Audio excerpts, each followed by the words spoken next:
There's so much misinformation out there, Blair, right now. There's so, and if you listen to whatever type of news you listen to, we'll swing it one way or the other. So I think we've got to be able to provide. This is Blair Durham with Black Wall Street Today, your media hub for all things Black entrepreneurship, politics, news, and events in Hampton Roads and beyond. When I say black, y'all say Wall Street. Black Wall Street. Black Wall Street. When I say black, y'all say Wall Street. Black. Welcome, welcome, welcome to the 76th edition of Black Wall Street Today with Blair Durham. This edition is sponsored by Milestone Mental Health Agency and Apex Financial Group of Virginia. We are focused today on leading through crisis, truly an unprecedented scenario during our lifetimes, the COVID-19 pandemic. U.S. Congress is set to vote today on a $2 trillion stimulus package that's been proposed. It is the largest in American history, with $500 billion to bail out distressed businesses as part of that proposal. According to CNN, a leading epidemiologist, Ira Longini, who is a professor at the Center for Statistics and Quantitative Infectious Diseases at the University of Florida, is advising the U.S. Centers for Disease Control and Prevention that the peak of deaths in the U.S. Will be approximately 3 weeks from now, after which most of the damage will be done, and says it may be possible to only isolate the vulnerable, allowing many to return safely back to work. To help shape the conversation on leadership through crisis is first up Miss Jemmalyn Hewlett. She is an entrepreneur who decided to open her first business in 2011 with We Care Medical Transport, where she provided non-emergency transportation to individuals who needed transportation services to their doctor's appointments, day supports, and more. Ms. Hewlett's transportation business grew when she expanded her services to provide children with transportation all over Hampton Roads. We Care Transport for Kids had multiple bright-colored vans where they safely transported kids to and from school, daycare, after-school events, field trips, and more. Within the first 3 months of opening, We Care was transporting to and from 52 schools in Hampton Roads. That's incredible. In 2013, Ms. Hewlett opened her first group home for individuals with developmental disabilities, starting We Care Community Services. We Care Community Services quickly grew as Ms. Hewlett opened up her second group home, along with providing supportive in-home services to individuals with disabilities. Ms. Hewlett now has corporate offices in both Virginia Beach and Richmond. And in 2018, she opened We Care Training Services, where she provides CPR and first aid, as well as 32-hour medication and refresher courses to the public. Within that same year, We Care Salon and Spa opened its doors to the public, where they provide hair and nail services. We Care Salon and Spa also host an individual spa day every Monday for individuals with developmental disabilities. And on this day, individuals can come in and get those same services for a discounted price, fixed for their budget. In the following year, June of 2019, We Care Salon Cafe opened in the same shopping center as the salon and spa, the Cafe. The cafe not only provides services to everyone in the 757, but also offers free delivery services to other barbershops and salons within a 4-mile radius of the cafe. In December of 2019, Ms. Hewlett opened her most recent business, We Care Juice Bar, where she sells freshly made cold-pressed juices, smoothies, and more. Wow, I'm so excited to finally get to interview you, Jemmalyn. How are you?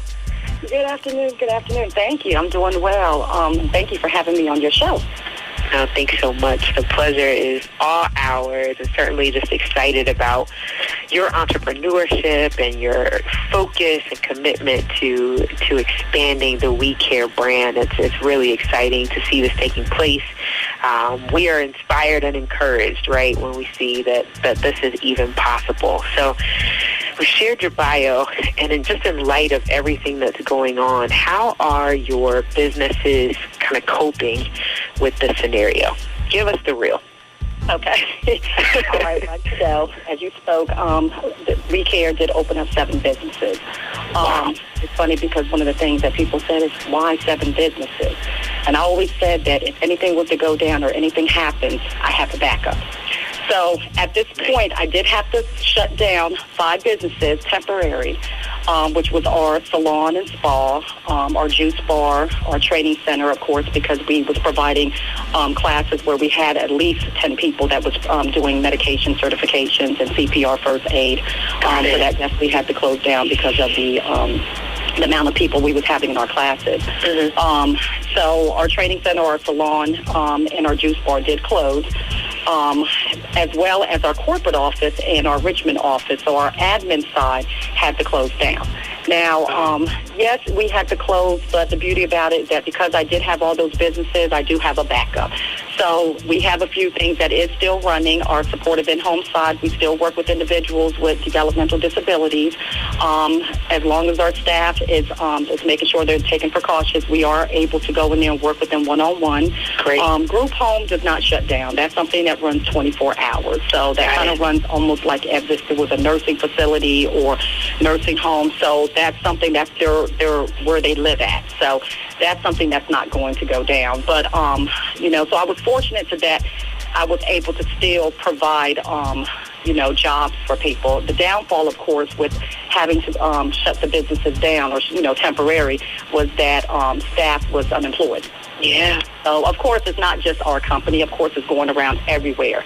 So, that can always be, it's just explaining to them and telling them what we can do, trying to find out if I can keep certain jobs open to be able to accommodate and put somebody there. So, and one thing about We Care is that we all worked at each other's company. Like, we all...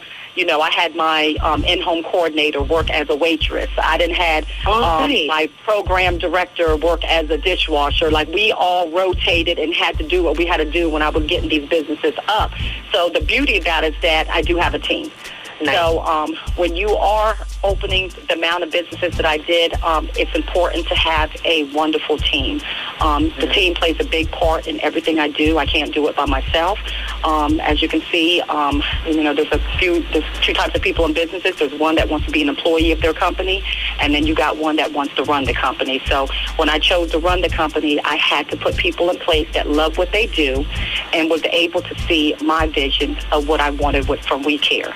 So it's always a challenge when you're working with staffing, but because not everybody's going to see your vision, but when you can get that one person to actually see what you're trying to do, everything just kind of comes in place.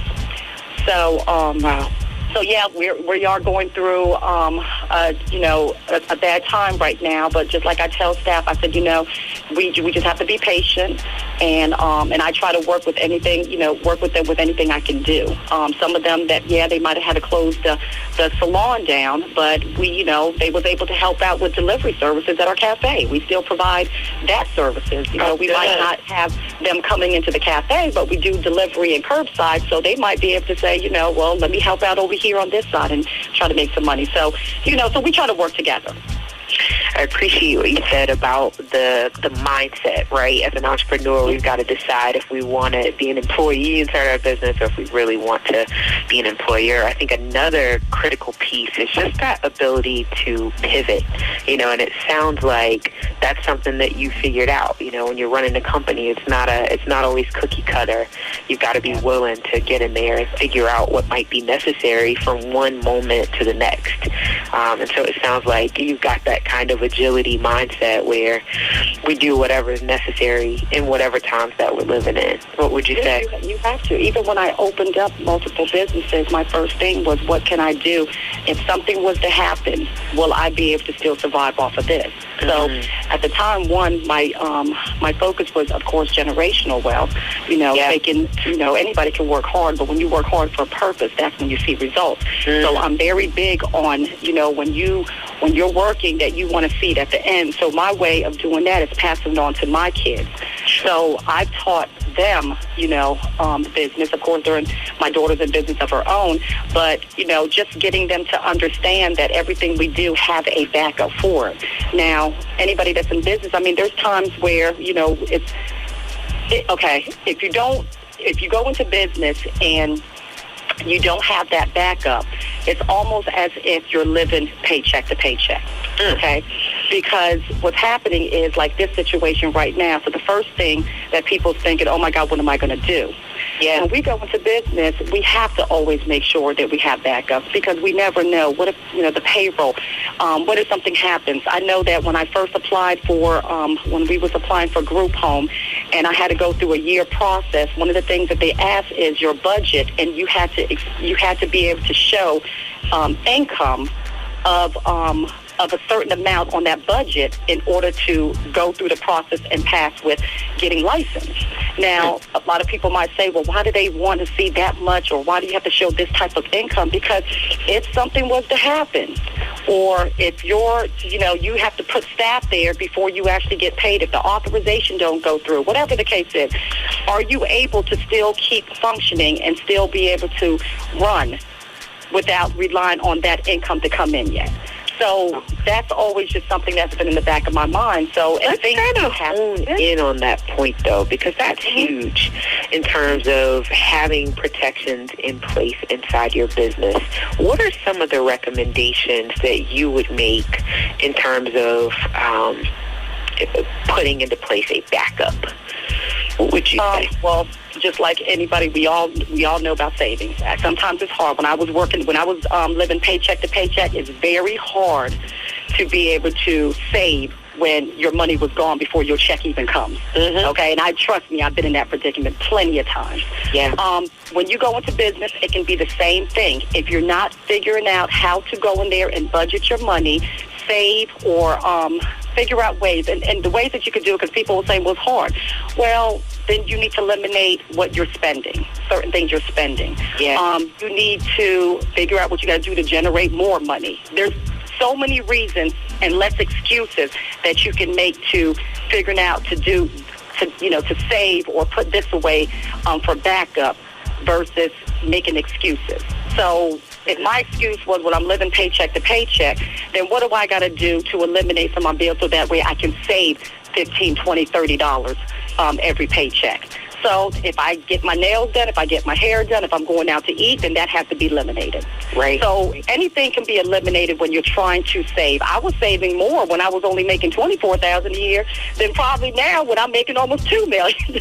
So, everything it's a mindset thing. It's a mindset. It's discipline. It's a mindset thing. It can be done. So I definitely would recommend for business owners to make sure that that's one of the things that they're doing when they do go into business, because you don't want to be running a business and having to still live paycheck to paycheck. We got to find ways, whether it's, if it's more recreational things that you're doing more, or, whatever the case is, you need to find out what you need to do. So this is where financial counsel can come in. Yeah. This is where, maybe talk to, like my support system was talking to other people that was doing the same thing that I was doing. Let me just interrupt you really briefly for the benefit of those that may have just joined. This is Black Wall Street Today with Blair Durham. We are interviewing Ms. Jemmalyn Hewlett, who is the owner of the We Care brand. We're having a conversation today about leadership through crisis. And Jemmalyn is sharing on how it is you can build in some protections for your business or for your businesses. Right now we're sharing on the topic of savings and discipline, and you were saying? Okay, so, basically, it really breaks down to just trying to come up with a plan. Strategy inside that budget, right? Because we all didn't expect this to happen. But when it did, like I said, I'm running 7 businesses. There's no way I can run 7 businesses and not have that backup. Right. So, and when I remember telling him, it might have been a joke at the time. It was like, well, if this don't work out, then I guess I got this business. If this don't work out, I'll go down to here. But you're going to have to knock me down 7 times before I get down to this point. Yeah. But I thank God that there was that backup. I thank God that there was that cushion I put to the side. My focus, of course, is trying to just explain to staff, because, when I went into business, one of the beauties about what I was doing was that I was able to offer jobs to other people. Mm-hmm. So it was not just offering jobs to the community, but I was able to offer jobs to individuals with developmental disabilities. My main business that I opened was working with individuals with ID and DD. So I was able to open up jobs for them as well. Amazing. So, let me ask you about this point. I'm sorry, go ahead. And I was going to say, because now that we have this happen, it's like half, everybody that I've hired, half of that has been cut. So, that's probably right now one of the devastating things that we have to do as an employer that we're dealing with when it comes to that, because having to let people know that have families, kids, that was their only income, that what we got to do temporary until we can get through this. I know one of the challenges in our community is around the idea of insurance, right? We don't tend to have life insurance. A lot of times we're insuring our cell phones before we insure some of the weightier things, right? And in a lot of instances, we may not carry business insurance. Have you found business insurance to be a help to you in these times? That business insurance is always, that's a plus. Again, you never know what happened. But with what we're going through, they are offering other things to apply for because of the fact that it wasn't, insurance is more like, if something was to happen, go in there and file for your insurance, whether it was the business, a fire happened, or, if something go down, that's something that I would apply for. But if there's opportunities out here for businesses that they can apply for because of what's going on, I would take advantage of that first and then go to your insurance. Yeah, so such as the Small Business Administration programs, things like that. Okay. Absolutely. So if it's something regarding that, I would go to them to find out what benefits you can get regarding small businesses at this time, because this is kind of new for everybody. Yeah. So the first thing we do want to do is probably call our insurance, but we don't know if that's our insurance going to go up. I really don't know. My thing was to find out what they had available for us first that we can apply for, and then kind of go from there. Yeah. That makes sense. But definitely, so I know in recent weeks you had a visit with Congresswoman Elaine Loria. And I think she was wanting to hear from business owners, black business owners in particular, about challenges they may be facing. How did that conversation go? It went very well. I was very pleased that I was honored for her to come out to We Care and actually sit down and talk about all the businesses. And so it was a blessing. There were some things that, taking her a tour to all the businesses and showing her what we actually do. Her taking the time to just listen. If we had any concerns. I just actually recently had a meeting with her this week. And, of course, it was regarding the situation that was going on right now. Her thing was, is there anything that we can do? Like, they wanted to get their opinion from small business owners of what we're needing help with, or if we don't know where to apply or what to tell our staff so they can apply. So those are the discussions that we had, and it was very helpful, because these are the questions that I didn't know what to ask, because when I'm having staff come at me and was like, well, what do? I don't know if unemployment was the answer. I don't know if, what they had to apply for. Like, was that going to hurt me if they applied for unemployment? So these are the questions that I needed to know as a small business, and then what we can do, because even if everything goes back to normal, a lot of people are going to still be hurting, because when you have to reopen your business, it's almost like starting from the beginning again. So there's funds and stuff that is required when you do a startup. Like, for instance, in the restaurant business, you have to you have to go in there and do grocery shopping. You have to go in there and get all the food that's needed to start for that reopen, or get all the employees back in place. And sometimes the payroll is going to kick in, and everything's going to come probably before what you're generating. So everything is going to be like a startup for these businesses. So having to figure out how to come up with an important perspective too. I think it's also true that we're not going to be the same after this. But for businesses that are having to close their doors, coming back is going to be like starting all over. Starting all over again. They have to. We had to throw away a lot of food if we wasn't generating. Like right now, we're doing delivery, so half the food that we was. We had to throw out because we wasn't getting that type of orders no more. So it's just having to go in there and replenish everything back, get the staff back. Some of us might have lost staff and have to go in there and go through the rehiring process. And, it's a lot involved, but, you do what you got to do. But at the same time, just you got to be patient and just stay focused still on what you're doing. So, and that's what we do. Like, Oh, my gosh, this has been great. That was the fastest 17 minutes ever.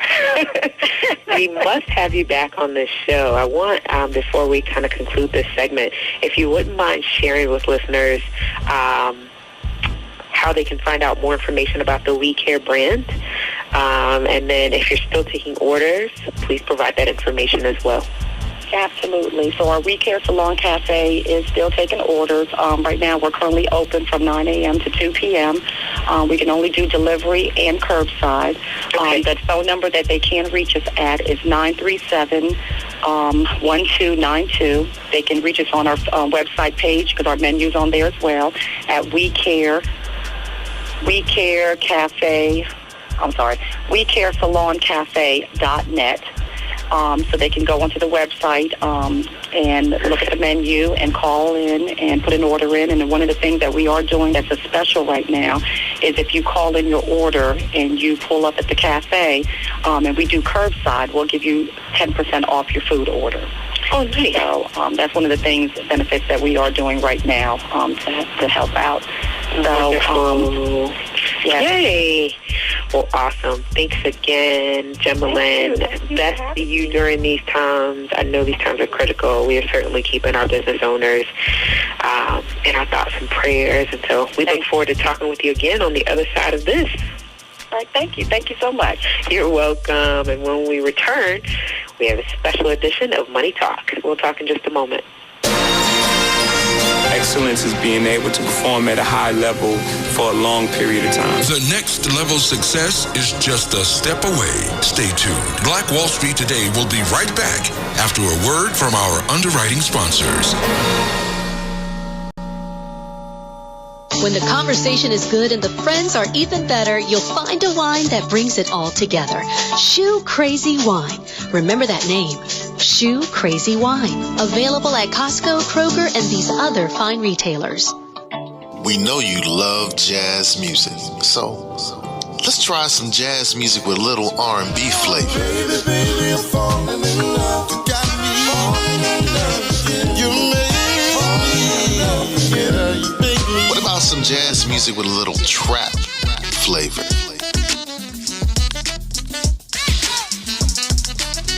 Jazz and Caribbean. Hey, we mix it up. So, online, look for Grandpa Crunk and enjoy the great jazz music. Grandpa Crunk. Jazz music. Peace. I'm your brother Crunk. I have a new podcast called Snatched. Sorry. You're about to get snatched. It's the best of my YouTube channel, From TV. You're listening to the Snatched podcast. In audio mastered format. Snatch and run! On Blueberry, Android, the Edgy Podcast, Stitcher, Digital Podcast, and Speaker. Ever experienced what snatching is like? Welcome back to Black Wall Street Today with Blair Durham. Super excited for this edition of #Money Talk. We're going to be talking today with Michael Gray and Anthony Epps about how to protect your assets during times of uncertainty. A continuation from last week's discussion. Gentlemen, are you there? Yes, we are. Yes, we are. Awesome. Welcome. Thank you so much for this timely content. Certainly, there are lots of questions, in many cases, more questions than answers when we're looking at TV and tuning into our phones. So thank you guys for being professionals and sharing with us this information. Let's get started. Okay, good day to you, Miss Blair. It's good to be here again. First of all, we want to just send our best wishes to everybody. Make sure everybody stays safe during this time that we're living in. Sure. Virus, and we pray everybody's safe and everybody's well. So today we're going to talk about how to protect your assets during times of uncertainties. Okay, so the first thing, let's define the word uncertain. Okay, so uncertain basically means not knowing. Okay, and right now we're living in times where people just don't know, in many cases, what to do. Okay, also the word uncertain could mean not to be relied upon. Okay, or something that's not definite. So these are times, okay, that we're living in where people just don't know. Okay, number one, they don't know what to rely on. Number two, okay, and they don't know what is definite. Okay, especially with this society that we're living in now, with this virus going on, it's affecting a lot of people's lives, okay? All right? Indeed. So with that, when we have a lot of uncertainty, okay, in a marketplace, in a free marketplace such as ours, our marketplace is a free marketplace, and when we have that uncertainty, okay, what it does, it promotes fear. Excuse me. And once we get fear, okay, what fear has a tendency to do is cause a lot of chaotic things, okay, in the marketplace. For example, the Dow, okay, the stock market, okay, we're seeing that have plunged, okay, by almost 30% in the last 3 or 4 weeks. As a result of that, we see also, too, from these uncertainties, the pocketbooks, okay, the pocketbook realities, okay, of COVID-19, okay, have hit, matter of fact, that's for everybody, okay, people that's in the workplace, hit our 401k plan, taking the devastating effects on our savings accounts. We see loss of jobs. We see people being laid off. We see businesses that's a shutdown, and we see also loss of lives, okay? So we see that these uncertainties, okay, has produced a lot of things that will cause us to alter not just our personal lives, but also to our financial lives, okay? Sure. And when we look at some of the things that we need to be concerned about, I'm going to talk about one account today that could affect quite a few people. And that's basically, when we talk about savings account, real estate, all these various things that we need to be concerned about. One thing that we can take care of right now, personal care of, and we have an opportunity to move on that quite rapidly, and that's our 401k, okay? Okay. Basically, that we have the opportunity to make some adjustments, okay? Doing these, what we call these new norms that we're living in, okay? Matter of fact, to be quite frank with you, Americans with a 401k account, okay, that's tied into the stock market, okay, what this means is that we're going to see losses, okay, and that's reality, okay. So we look at what's happening right now in our marketplace, okay, the average 401k count over the last several weeks, okay, have taken a great decline. As much as I would say the average account could lost between $25,000 to $30,000 because of the plunge that took place on Wall Street. Now, keep in mind that when we see a 1,000-point drop in Wall Street, it doesn't mean that the wealthy are being affected as much as the everyday workplace people, okay? So what I'm saying is that we got to learn how to operate in these type of environments, because what's coming right now is something that could affect a lot of us, and that's a recession. And we'll go back to 2008 real quick. During 2008, we called that the Great Recession, okay? And we have a lot of situations that took place back then that could take place now if we don't get rid of this virus. Back in 2008, we had 401ks, hours, okay?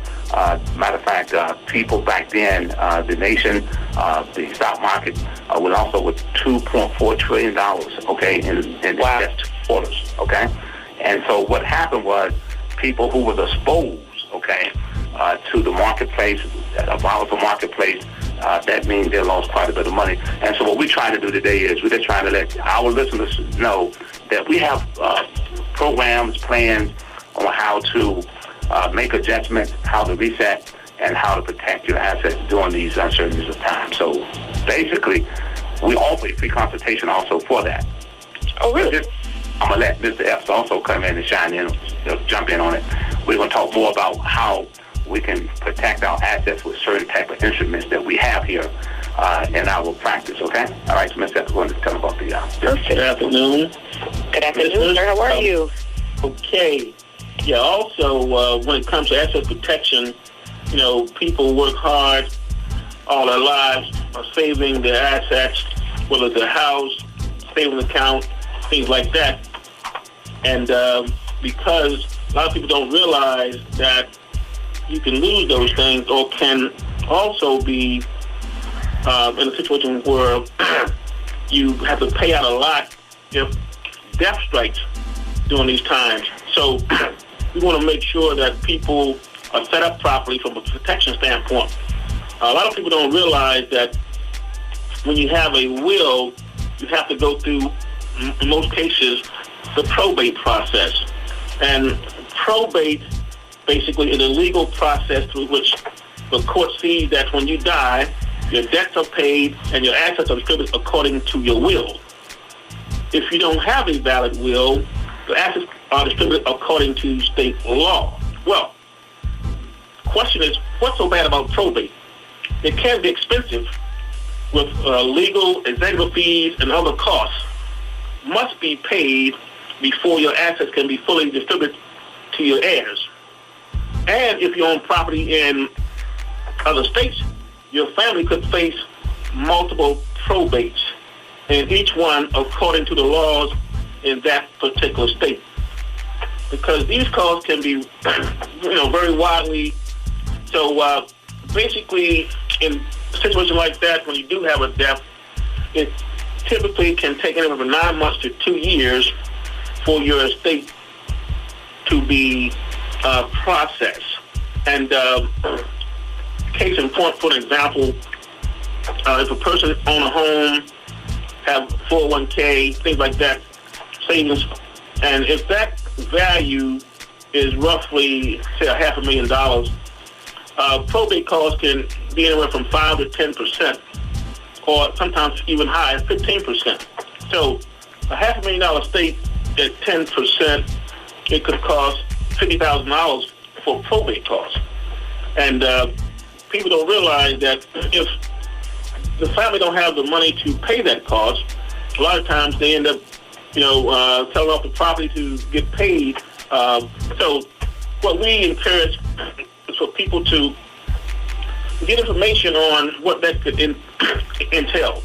And basically, we have instruments to help people set up to help them avoid those kind of costs from having to go through the probate process. So, yeah, this is uncertain times. People are losing money. People are passing away. So we want to make sure that we inform the people and the public as best as possible what they need to do to help protect their assets. And I had no idea that the probate process could be so extensive and so costly. So thank you for that. Yeah. So in terms of the free consultations, how can we contact you all? Because you all can do these consultations. I think I iterated this last week, but you can consult with anybody across the country. Is that right? Yeah. Okay. So we have listeners tuning in from every state in a lot of instances. So how can you be reached? Well, first of all, the company name is Apex Financial Group of Virginia Incorporated, and we're located in the lovely city of Portsmouth, right on the waterfront, at 355 Crawford Street, Suite 320, Portsmouth, Virginia, 23704. Perfect. The office number here is 757-640-0207, and our fax number is 757-640-1928. The email address is apex_of_VA@yahoo.com. So that's how we can be contacted. And of course, we have a website that you can go to look up Apex, www.apexfinancialgroup.com. apexfinancialgroupofva.com, right? Correct. Okay, cool. I want to make sure I reiterate that information at the close of the show as well. This is super exciting. I know that we were scheduled to do an in-person event this week, but I want folks to just kind of be on the lookout. We are going to conduct a virtual session, so you'll have an opportunity to meet and greet with Michael Epps and Anthony Gray from the, I think I said that backwards, Michael Gray and Anthony Epps, rather, from the comfort of your own home. So stay tuned for information on a virtual series where you can meet our financial experts and get more information about the work that they do through Apex Financial Group of Virginia. Gentlemen, I want to thank you so much for your time today and this valuable information. Thank you. Thank you, always. Awesome. And when we return, we'll have Ron Lewis, retired Army General Ron Lewis, who'll be sharing a little bit more with us on the topic of leadership through crisis. We'll return in just a moment. The biggest financial asset that you have going for you by miles is the value of your own earning power over the years. If you fail to plan, you're planning to fail. More important business insights are on the way. Stay locked in. Black Wall Street Today will be right back after these messages. Come to the Hampton University Museum and Archive. Free and open to the public, travel back in time and enjoy the masterpieces from the 19th century, the Harlem Renaissance, and even contemporary movements such as Afro-Cobra. We are home to the largest public collection of African American art. You can also admire the museum's special gems like the Liberty Pen, used by Abraham Lincoln to sign the Emancipation Proclamation. Founded in 1868, we're the country's oldest African American museum. Explore our 10 galleries of fine art from Pacific Islander to African to Native American. We also welcome students and educators to find over 10 million primary documents and photographs for curriculum research. We take pride in our national treasure and hope you do too. Call 757-727-5308 or visit museum@hamptonu.edu for more information and events. Keeping you informed, we are the essence of HU 88.1 WHOV. Are you a 757 business owner? Do you desire to make new connections and grow your community involvement? Could you benefit from taking classes to sharpen your skills? Well, join Black Brand, Hampton Roads Regional Black Chamber of Commerce. Completing a membership application is simple. Just click onto our website at www.blackbrand.biz or download the app. We look forward to meeting and building with you soon. WHOV would like to thank Black Brand for its support of WHOV programming. Hey, this is Seko, DJ Seko Varner, the producer of this podcast. So when I'm not producing podcasts, I'm actually DJing wedding receptions, corporate events, proms, other formals, and I would love to take care of your special event. So our company is Positive Vibes Incorporated, www.positivevibes.net. That's www.positivevibes.net. We've been performing for over 25 years, and we would love to bring our expertise and our fun to your special event. Positive Vibes Incorporated, www.positivevibes.net. Peace and prosperity. And now, more Black Wall Street Today with Blair Durham on Smooth 88.1 WHOV. Welcome back. The 76th edition of Black Wall Street Today with Blair Durham. We're sharing on the topic of leadership through crisis. Delighted to have retired Army General Ron Lewis with us. He is no stranger to the platform, the CEO and founder of LTC2 Consulting, is a small, tailored, minority-owned company of 7 veteran academic and business experts who continue to serve by helping other business leaders and their organizations grow. Ron recently joined the Hampton Roads region after a 30-year military career. He and his diverse team of veteran leaders partner with government officials and growing business leaders on strategic planning, leader and team development, and crisis response. They've conducted seminars, training, and consulting services for several regional businesses, schools, and municipalities. Ron also serves as the Vice Chair of Military Affairs for the Hampton Roads Chamber of Commerce, and he's a member of the City of Virginia Beach Minority Business Council. Welcome back, Ron. Blair, thank you very much. I appreciate having you here, particularly during these times. I know we want to jump in and talk a little bit about some of the business implications of COVID-19. What do we need to consider in terms of workforce protection in times like these? Absolutely. First off, Blair, I really appreciate what you and your platform are doing right now, during this really tough time, to try to keep everyone connected, keep everyone informed. And we may not be able to do it face-to-face, but, the fact that you're doing it this way, I just think shows your leadership. It's essential. Appreciate your leadership as well. I know you're providing similar platforms, and that's what it's all about, right? Leadership through crisis. So I concur completely. So given the governor's executive order 53 that came out on Monday, and kind of where we are right now with non-essential recreational places being shut down, school done for the year, I know several service workers who are trying to figure out how they're going to replace wages and tips, and will it only be 30 days? So tough time right now. And I think the measures that are in place are first and foremost about workforce protection, preventing the spread, trying to contain so that we can get on the other side of this curve as quickly as possible. And so I think your first question, Blair, about what us as business leaders should be doing to protect the workforce is that, right? I mean, stay home, telework. You have the structure in place. You have the VPN, the networks, the computers to be able to allow people to work from home. I've got a good friend of mine who's a principal of a school, trying to figure out how we can continue to educate. Can we do mobile education, move vehicles around and pick some of these students up? Leaders should be, if you're sick, you don't feel well, stay home, stay separated.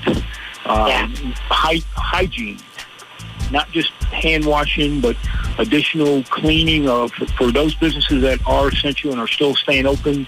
They should really be increasing the frequency of wiping down areas, just really good attention to surface level hygiene, social distancing, keeping people apart, even if you still have to work. So I think our first responsibility is to protect the workforce, and it stinks that people can't be making the revenue they want, but it's about protecting the force for the long run.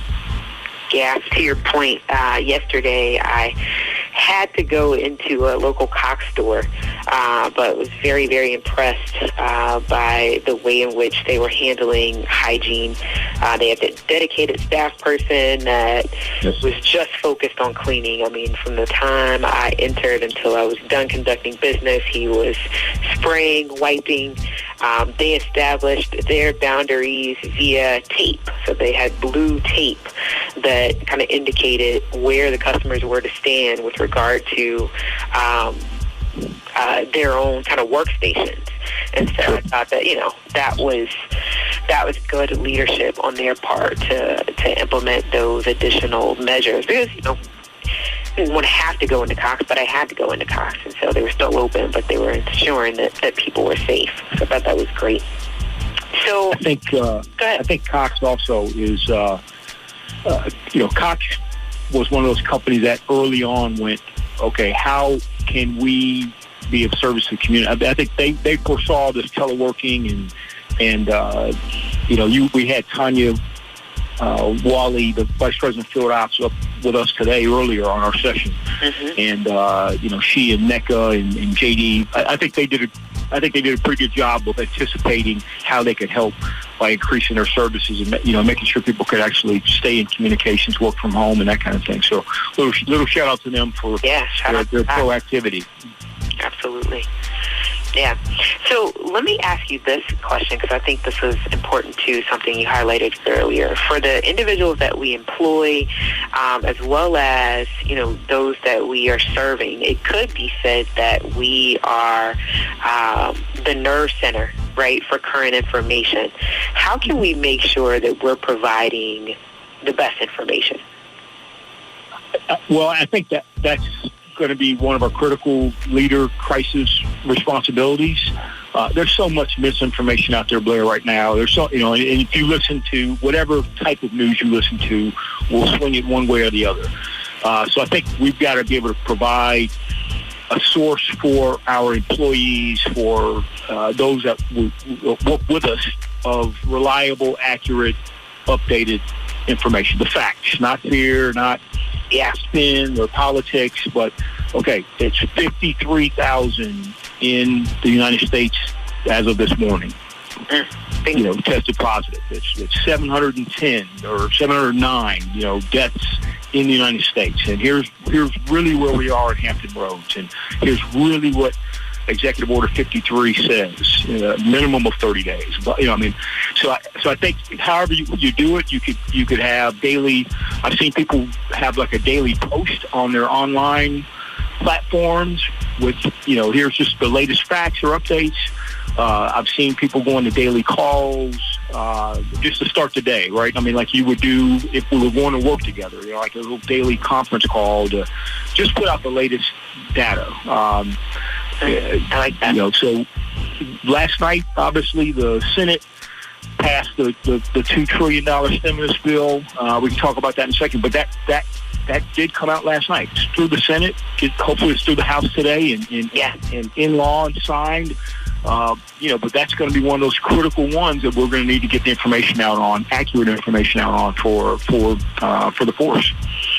Are there some? So what are you recommending in terms of places where we can even get this information? I mean, I know personally, I'm all over the place. I'm looking at CNN, New York Times, CNN, Reuters. What are some of your favorites that seem to be neutral, right, but definitely factual? Everything you named, like fair and balanced, like you got to watch an hour of Fox and then you got to watch an hour of or CNBC, right? I mean, just fair and balanced, so that you can hear both sides. So I think definitely, excuse me, the TV sources are pretty up to date, and with the ability to listen to the daily White House update briefs, to listen to, I like listening to Mayor Cuomo from New York City. He just seems to be on it. Of course, he's the epicenter right now, but he is really on what he needs, why he needs it, that kind of thing. So I think the TV, radio pieces are important, but I would also recommend reading business sources, right? McKinsey, the Wall Street Journal. So business implications. Really, what do we think about quarter 1, 2, 3, that kind of thing? Stock. The CDC, Center for Disease Control, has got an accurate. It pops up on YouTube. But the CDC is the place, I think, to get the most accurate numbers and what should we do and that kind of thing. So. Just recapping, of course, a little bit of what you're used to seeing, local TV, whatever your favorites are. I recommend a little balance on, getting your news by TV or radio, but read some online sources that are neutral and scientific and business related. I like that. Yeah, you said business and scientific. Yeah, that's huge. Okay. So what are some of the other kind of available resources? I know we talked about hopefully the passing of this $2 trillion unprecedented stimulus package. We've been sharing about the SBA, the economic disaster loan that has been passed and so forth. What are some of the other things that we need to be kind of either paying attention to or taking a look at? Sure. Well, the SBA is pushing out in our supplier diversity, our small business development centers are pushing out pretty good information. I know you're doing a good job of emailing and sharing those.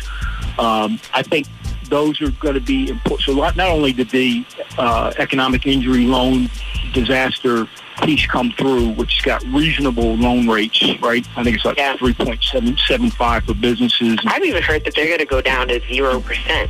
I love that. If the Fed moves rates down, that will be important. But they also came out with an automatic deferment for those of us that might have loans from previous disasters, from Hurricane Matthew, whatever you may, so there's an automatic deferment that's out there right now. People should be smart on. There's information being put out on free local business assistances, things like SCORE, veterans employment or women business sites. So there's lots of free resources that are out there right now to help businesses take a look at themselves and where they are. There's actually help for those kind of businesses that are doing exports right now, because they know that trade and export is kind of coming to a halt with the global pandemic. So if you're in that business, there's help for exports. I would say people need to think about, and that's why we preach, a little bit of diversity in your company. So not just doing commercial or just doing government contract, but government contracts are doing okay right now. DOD, health services, Department of Health Services. I mean, so if you're in the contracting mode, you're probably okay right now with those contract services. So, one lesson coming out of this for us leaders too ought to be think about diversification. So that all eggs aren't in one basket when bad things happen. We spoke a little bit about that during our first segment. That's huge. Okay. So I know we've got just probably about 3.5 minutes remaining. I want to talk a little bit about customer engagement, and then I want to focus the lion's share of the 3 minutes on some recovery predictions. When is this thing going to be done, and then when will the market start to kind of rebound? If you know the answer to that, I'm just telling you, we should go in business right now. But I think Blair, like we are keeping our employees, our business partners informed. We got to keep our customers informed. There are some companies out there who are still doing essential work, but they may have to change the way they're doing business. So keeping customers informed, pushing stuff out to them on how you're going to be able to operate, how you change your hours, whatever. It's just the right thing to do, business leader etiquette-wise. And to your point on, another thing that we need to do as leaders is realistic predictions on when we're going to recover. I don't think that at the 30-day mark, someone's going to snap their fingers and everything's going back to the same level that it was. It's just not going to happen, right? We've had such a decrease in business and consumer spending. I've read a couple of business pieces out there, and for our listeners, not doom and gloom, but some of these predictions say that because of this decrease in business and consumer spending and the policies that are put in place, we're looking at a huge impact until the end of the second quarter for this year. And then, layoffs, bankruptcies, loans not being paid back, all going to put huge pressure on the banking and financial systems. So we have to see what that looks like. And, quite frankly, I'm seeing and hearing the recession and slump doesn't end until the end of third quarter. And even the stimulus packages and these lowering of interest rates, they help, but no real genuine recovery until early fourth quarter. So if that's accurate, we just need to be ready as business leaders to survive that long with cash flow, with changes in the way we do business, and we got to be honest with our people. So again, I think realistic expectations. That's a source that says early fourth quarter to have some genuine recovery. Yeah. Okay. Well, we've got just a moment here. I want to make sure that, if you can be contacted, I know that you provide consultative services. I'm assuming you're going to be providing those services remotely, and I know that our business owners could definitely utilize the help. Can you talk about how you can be reached? Absolutely. Thanks, Blair. So the website is LTC2globalconsulting.com. Once again, LTC2globalconsulting.com. And then from the website, you can get to all my social media, my Facebook, my LinkedIn. You can call me on the phone. You've got my phone number out there. But LTC2globalconsulting.com. Okay. That's it. And you mentioned your phone number as well. Some 60. Oh. I'm serious. No, if people need me, I'm up. It's listed on the website also. Okay. And I wish everyone the best during this tough period of time. I really do. And people need to stay close as they can. We do hear that mention today of virtual happy hours. Virtual happy hours. People just connecting over line and over the air and staying as socially connected and inspiring each other as possible during these tough times. Really important. I just saw a ton of A ton of flyers come through, all virtual, different things coming up. Looks like we've got to wrap up, though. I want to thank you so much, Ron. I definitely look forward to talking with you maybe again while we're still in this as we continue to receive updates and things, and then definitely again on the other side of this. You are always in season, so I appreciate your time today. Thank you, Blair. Appreciate what you're doing for the community. Please keep it up. All the best to you and your family. Absolutely. And just a quick announcement from our sponsor at Milestone Mental Health Agency. We're looking for you, they say. They're open to all passionate individuals that are looking to make a difference. There is a shortage of counselors. If you're looking to provide some in-home counseling services, they do have an event coming up on April 6th from 1 to 6 p.m. It's a hiring event at 3303 Airline Boulevard, number 3C in Portsmouth. I want to thank you all so much for tuning in today. On behalf of Milestone Mental Health Agency and Apex Financial Group of Virginia, our phenomenal guest, Jemmalyn Hewlett of the We Care brand, of course, our Money Talk segment with Michael Gray and Anthony Epps, and certainly, last but not least, Mr. Ron Lewis, and thanks so much for your leadership and service for building minds and building connections, forging the path ahead toward business success in the Black community. We look forward to talking next week. Phenomenal. Stay with us online at Black Wall Street Today on Facebook and Black Wall Street Today on Instagram, and then follow us on Twitter as well at BWS Today. We look forward to talking again next week. Have a wonderful week.